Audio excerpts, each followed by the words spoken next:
$100 million. It's soon going to help boost Buffalo's waterfront and parks, and it's all thanks to former Bills owner Ralph Wilson Jr. Ralph would have turned 100 this week, and in his honor, the Ralph C. Wilson Jr. Foundation is giving back to Buffalo with more than originally planned. Listen to this.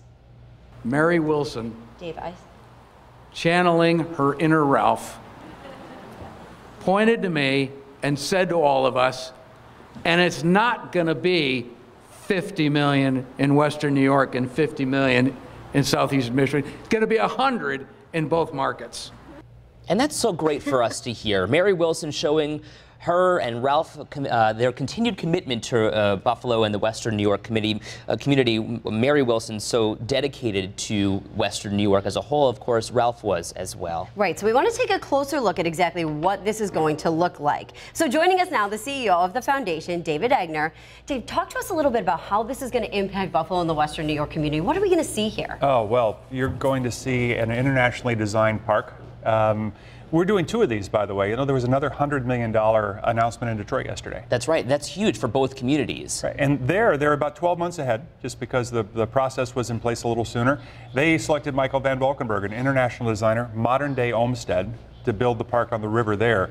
We're going to go through the same process here. Internationally recognized designer working on a park here that'll be a destination for everyone in the region. Dave, I'm wondering why LaSalle Park was the park that you guys chose to kind of revamp and rehab. So we looked at a number of parks and a few things that made it very special. Largest waterfront park in Western New York, beautiful venues, and interesting, the challenge of the freeway disconnecting it was appealing to us. There is a different socioeconomic condition across that freeway. That's a neighborhood that has lower income. And we wanted to see this as a diverse park for all incomes, all people, all races. And we're seeing this donation in Detroit, but let's talk about Buffalo and why Buffalo is just so important to the Wilson family. Oh gosh, so there was an article written by one of the USA Today sports writers that said, talking about LaSalle Park. LaSalle made his name by going from Buffalo to Detroit. Ralph made his by coming from Detroit to Buffalo. The opposite. So Ralph was a lifelong Detroiter, moved there at age 2, lived there till he passed away.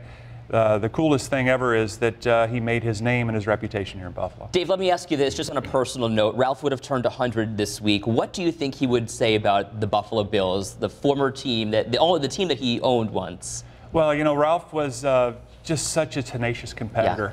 Yeah. I think he'd be pleased with the way the team is rebuilding right now and what the future is ahead for the Bills.